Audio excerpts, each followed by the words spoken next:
Imagine the book of Exodus in the style of The Office. That is the unexpected mashup that the YouTube-based show The Promised Land attempts to deliver. The question is the wacky concept destined to bring back all the notorious Christian alternative cringe of the 1990s religious subculture, or will it blaze a fresh path forward in a faith-based industry that is just not known for taking many chances? I have seen it, so let's talk about it.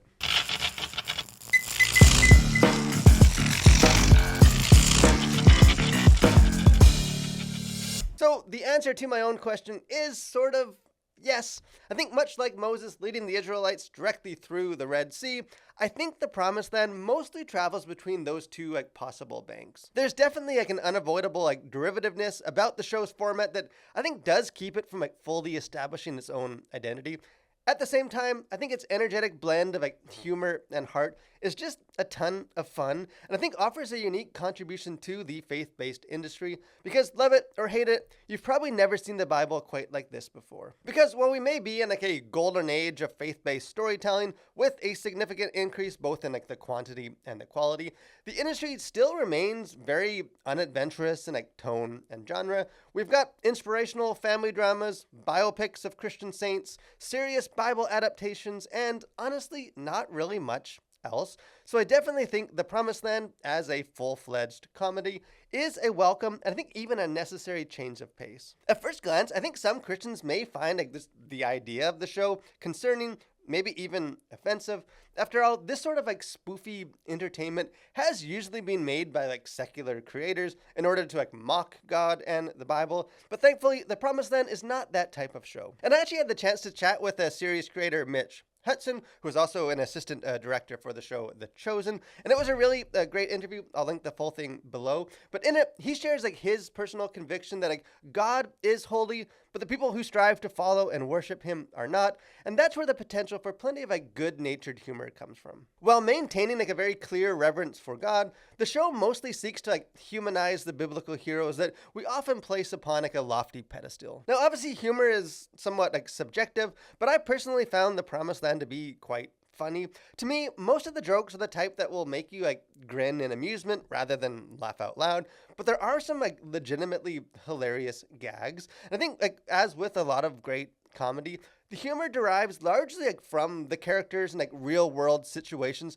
in very clever and relatable ways. I will say though that while the first couple episodes are, I think, consistently funny and entertaining, I already started to feel the gimmick lose at least some of its initial charm. Having Moses break the fourth wall and gaze deadpan at the camera is amusing, but by the fourth or fifth time the show returns to that same comedic beat in the episode, it does start to feel a bit of a crutch. And for as much as I enjoyed these debut episodes, at times it can feel a bit like an extended SNL sketch that is in danger of overstaying its welcome. But that's not to suggest that the show can't keep the good times rolling.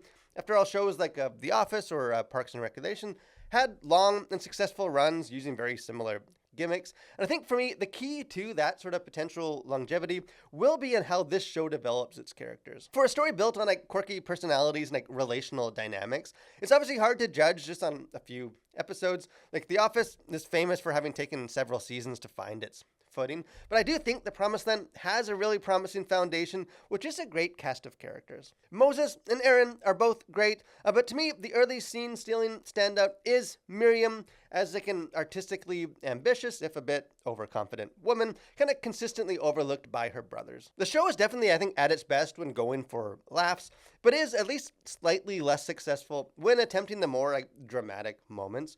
During the opening episodes, these sort of dramatic moments feel almost tacked on as some sort of moral lesson or teaching moment to end each episode. And for such an intentionally lighthearted show, obviously having tear-jerking serious drama is not required, but I am curious to see if this show will be able to ever get serious enough to give it a sense of depth beyond sort of the comedic surface.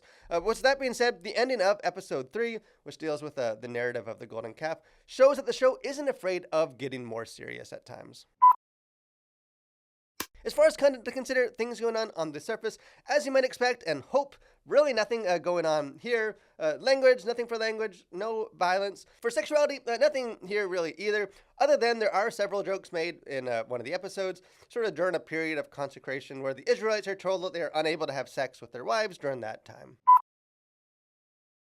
As far as themes, worldview, things going on beneath the surface, in a sense, despite being like a faith-based show and an adaptation of the Bible, The Promised Land is not really primarily about faith or God. It's really about like the daily struggles of people. And some of these struggles are, I think, portrayed as slightly like anachronistic, kind of seeing the biblical events through the lens of like modern eyes. But the show also operates under the conviction that human nature really hasn't changed a whole lot.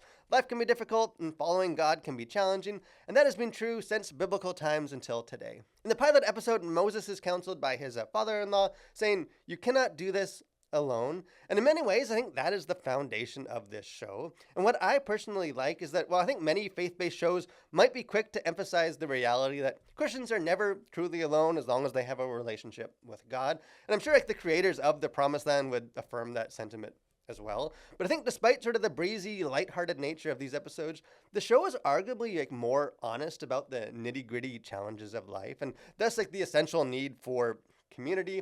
I think The Promised Land is not really a show about the big dramatic moments of faith and deliverance. It really is about sort of that grind and challenges of mundane daily living. And with like a sort of lesson of the week type format, I think each episode sort of explores a different relatable challenge. The opening episode centers on the need for like delegation and to like trust those around you to help carry the load. Well, episode 2 focuses on like self-doubt, with the discouraged Moses asking, "Why did God choose me?" In the end, I think The Promised Land is off to a really intriguing start. The jury is still out for me as far as like how far this central gimmick can be stretched, but I think as a free-to-watch show housed on YouTube, I don't think expectations need to be set too high. The show may take some time to like fully find its footing, but its first few episodes are a breath of fresh air and maybe exactly the type of show needed, I think, to shake up the faith-based industry for the better. But hey, I would love to hear what you guys think. If you guys have been checking out this show on YouTube every week, don't be shy, jump into the comment section, let's have a conversation about it.